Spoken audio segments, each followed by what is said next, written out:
गुलाम न माया के मित्र हमारे मित्र माया के गुलाम नहीं है।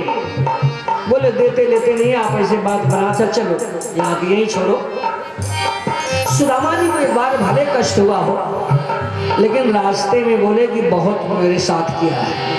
क्वा हम दरिद्रा पापी वान क्वा कृष्णा त्रिनिकेतन, कहाँ पे मैं कहाँ पर श्री कृष्ण, कितना अंतर।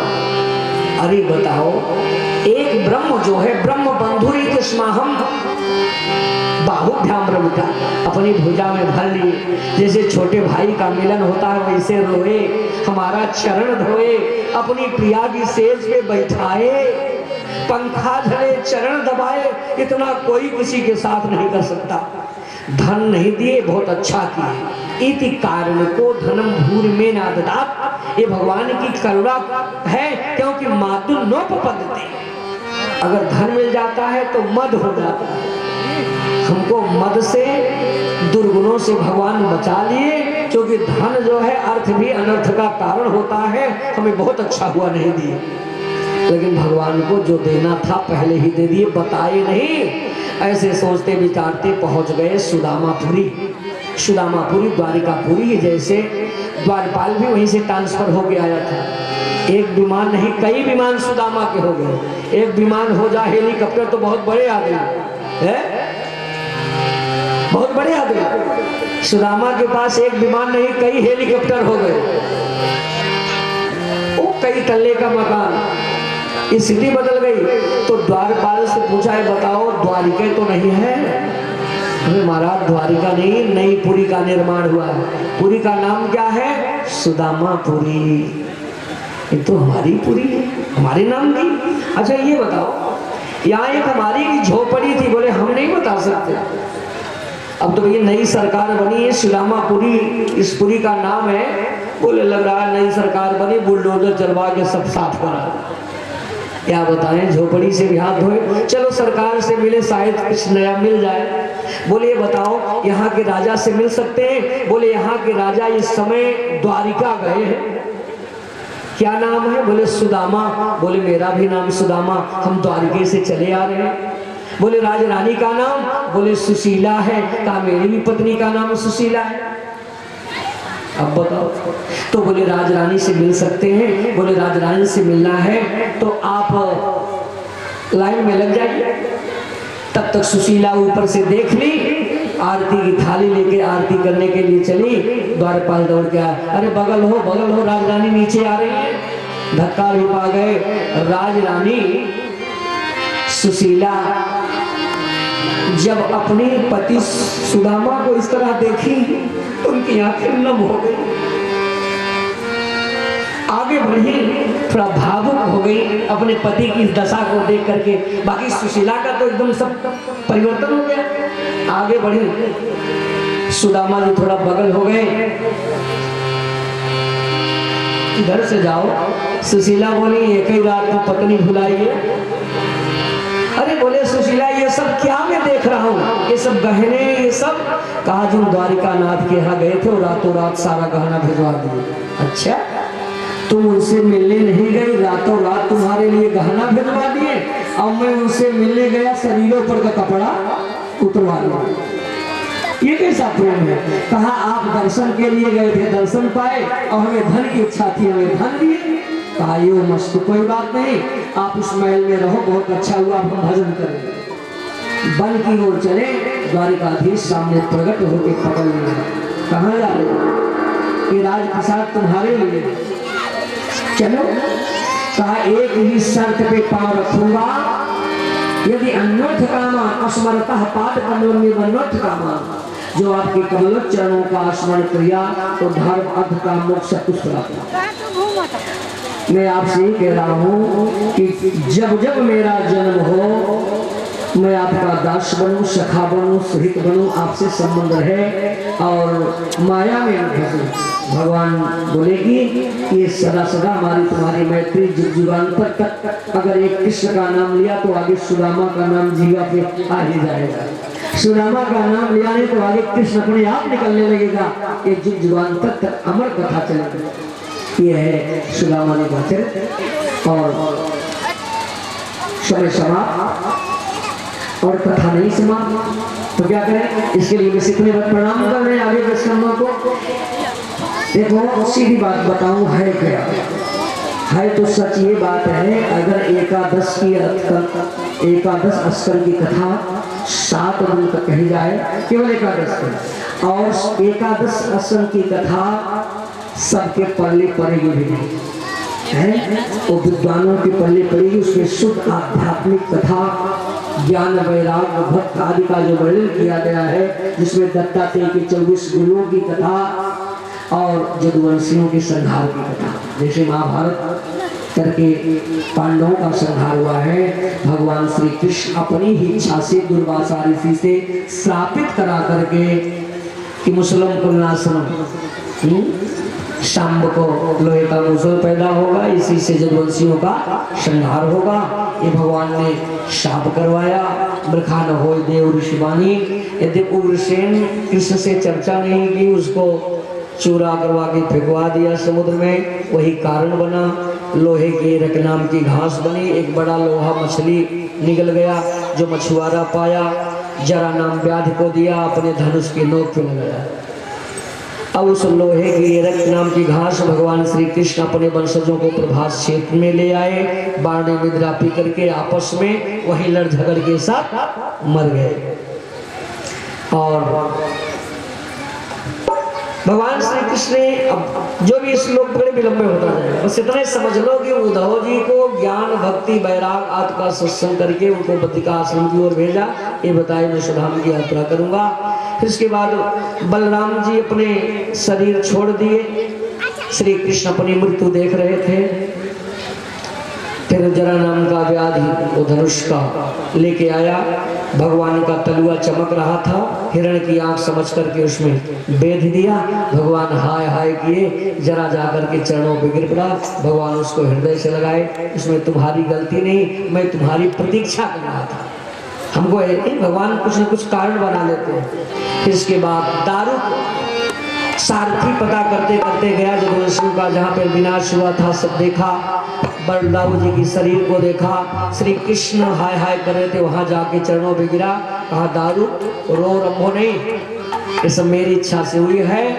अद्य सप्तमे द्वारिकापुरी समुद्रे सल्ले प्लाविष्यति, आज के 7वें दिन द्वारिका भी समुद्र में डूब जाएगा। जो वहाँ बचे खचे हैं बुद्ध, उनसे कहो कि उसको छोड़ करके चले जाएं, और नेकी करके कहना नहीं चाहिए, लेकिन अर्जुन को संदेशा देना कि मेरे बचे सुहृदों को, गोपियों को अपने हवाले कर लेना।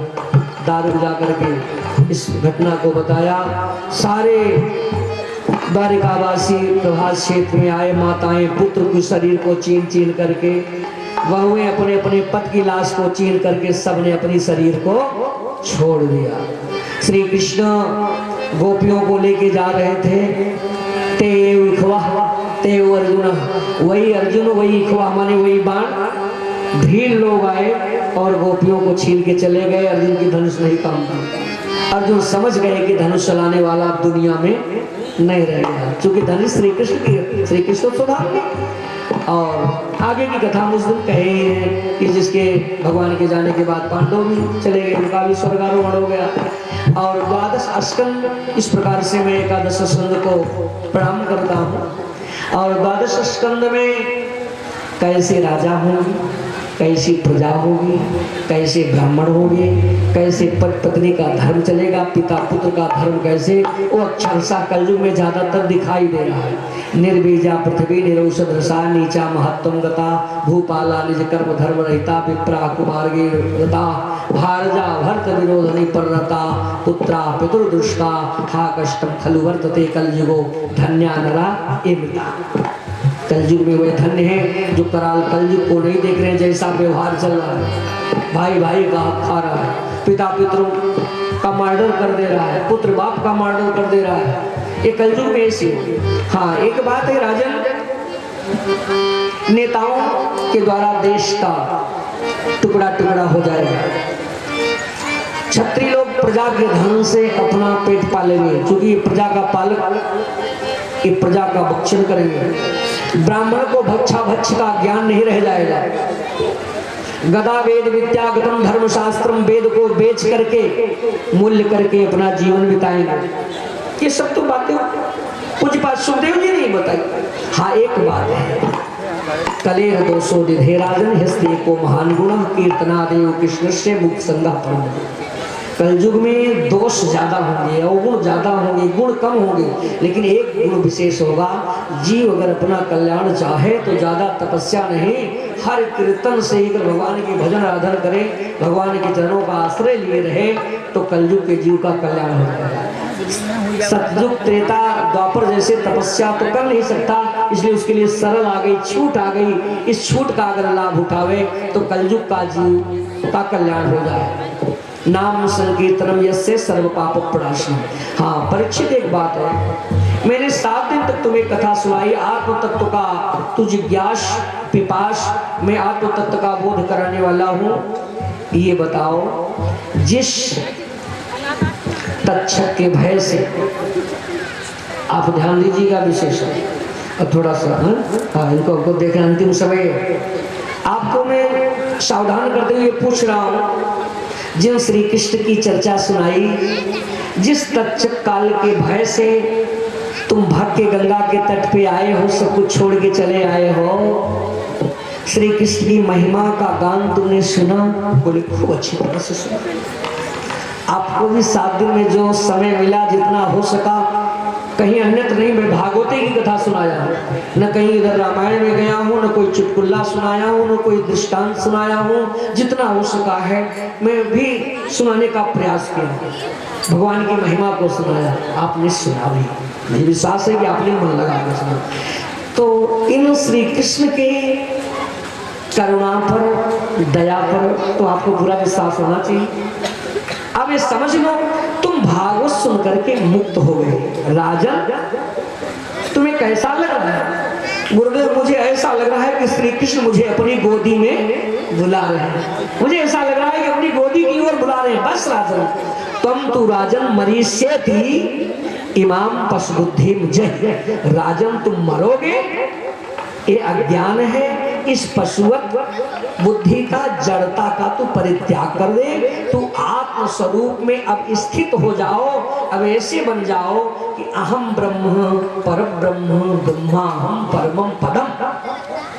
अब मैं पर ब्रह्म हूँ, परम पद हूँ, उस पर ब्रह्म का अंश हूँ। एवं निखलान आत्मन एवं आधाय, ऐसे अपनी बुद्धि को भगवान के चरणों में रख करके उस निखलात्मन, जो संपूर्ण आत्मा में रहने वाला परमात्मा, उस स्वरूप में तुम स्थित हो जाओ। हाँ अब क्या होगा? कहा घटे बिन्ने जथाकाशा आकाशा स्यात् जथा पुरा एवं देहे मृते जेओ ब्रह्म संपदते। जैसे घट फूटने पर घटाकाश महाकाश में विलीन हो जाता है, वैसे ही जीवात्मा जब निकलता है तो उस पर ब्रह्म में विलीन हो जाता है। ये आत्मा शाश्वत है, नित्य है, सनातन है। तुम राजन मरोगे, बस इसका ज्ञान छोड़ दो। कपड़ा उतारना पड़ेगा, पुराने कपड़े उतार करके आत्मा नए कपड़े को धारण कर लेता है, बस अंतर इतना है।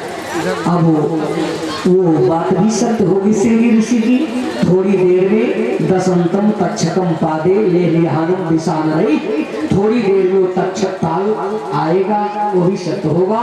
अगर तुम स्वस्थ हो गए हो, तुम्हें कोई भय नहीं है, तो मैं विदा होना चाहता हूँ। परीक्षित बोले मैं बिल्कुल निर्भय हो गया और नहीं संदेह हो गया। भागवत की कथा निर्भयता और निसंदेहता दिलाती है, और सब में भगवत दर्शन साक्षात्कार कर। सुखदेव जी कुछ लेके तो आए नहीं, पोथी पत्रा नहीं बांध के, उनके मुख में ही पोथी लंगोटी पहन के आए थे।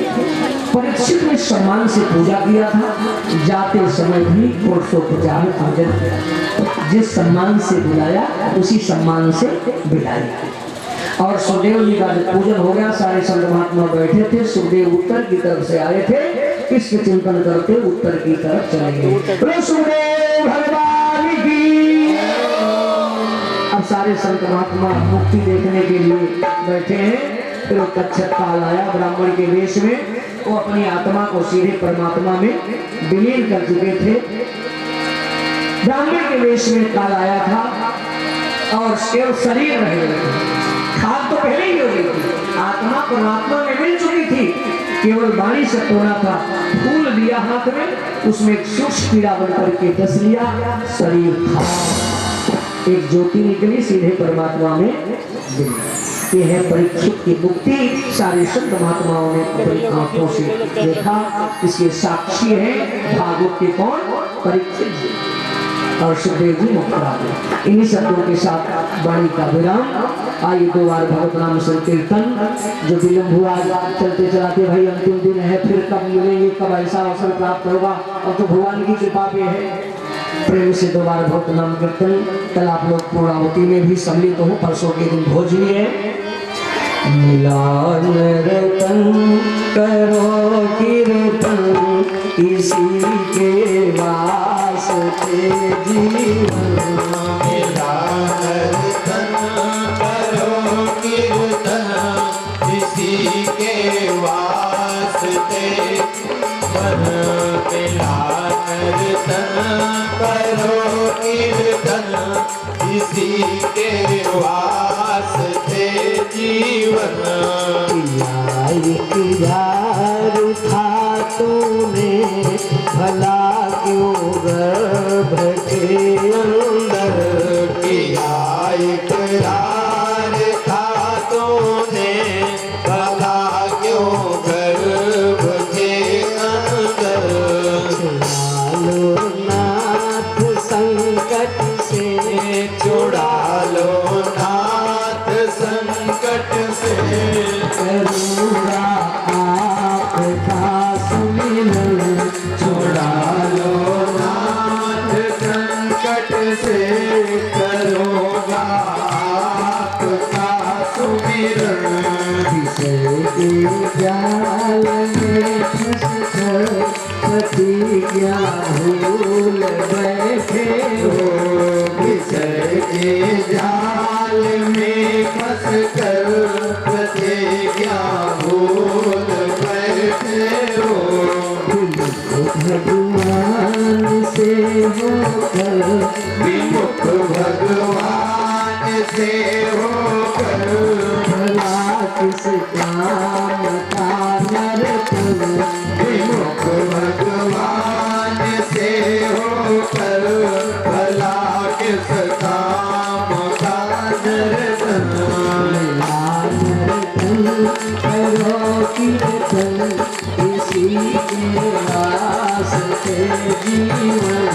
मिलान रतन